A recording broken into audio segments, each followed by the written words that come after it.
Эгерде bir çoң idişte tamak bolsa, anın bir çetinden kokusundan it jese, kalgan tamak jegenge bolobу дейт. Бул тамагын кыштын күнүбү, жайдын күнүбү, тоңуп калганбы, коюкпу, суюкпу деген маселе.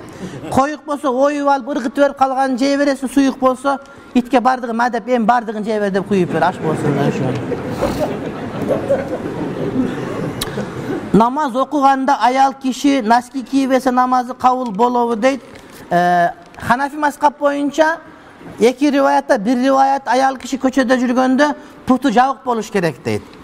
Бирок намазда кызлаштан төмөнжө ачык болгон болсо жарай берет, намахрамдар көрбөй турган болсо. Азыр бизде бет ачык болот экен, кол ачык болот экен, анан путу да ачык экен деп тизесинин жарымына эле көйнөк кийип алып басып жүрө берген ханафилер бар да. Ханафи мазхаб боюнча фатва аял кишинин буту намахрамдарга көрүнбөш керек. Намазга дурус жарай берет, кызлаштан төмөнжө ачык болгон болсо. Шафи мазхабта намазга дагы жарабайт. Мен аялымды жакшы көрөм, бирок аялымдын боюна никеге чейин болуп калгам. Баланын тагдыры кандай болот? Тагдыры болгон ушу Кудай Таалам бактылуу кылсын, эми истигфар айт сен. Балада айып жок анда, балада айып жок. Эгер сен тан алып моюнун калып аткан сенин балаң, сага ниспат кылынат, сен зина иш кылдың, валаду зина жаман имамга жарабайт, анткени адатта валаду зина болгондорго тарбия берилбей калган.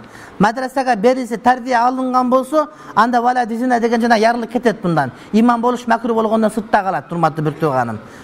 Валаду зина тарбия берилбей калганда валаду зина болот. Ата-эне истигфар айтыш керек, ошентиш керек. Чылым чегүү жөнүндө маалымат берип кетесизби дейт. Макруh tahrimi. Эми харам деп айтыш үчүн кат'ий далил керек да, кат'ий субут, кат'ий далала. Анан бирок кээ бир алымдар, Саудия алымдар, Мисыр алымдар арам дейт.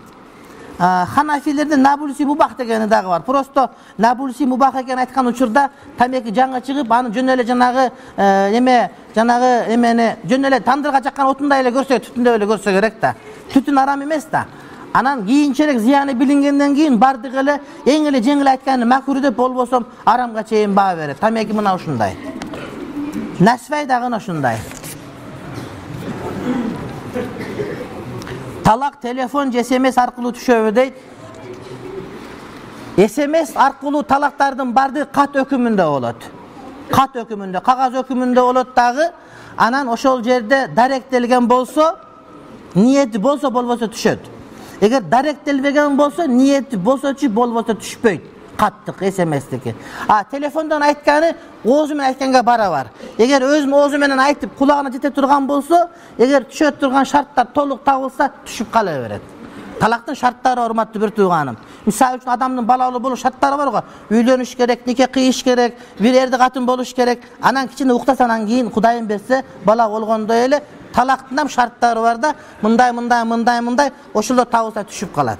Анан бир адамдар бар, чала молдолор бар, ушул айтылынған сөз талак айтылса да түшө берет дейт да, апасын түшүп калышы мүмкүн. Бирок тактаганда ошол шарттар толук келгенде түшөт, болбосо түшпөй калыш ыктымалы бар. Анан эркектин оозунан чыкса эле ошол түшүп калыптыр десе, анда молдонун эмне кереги бар?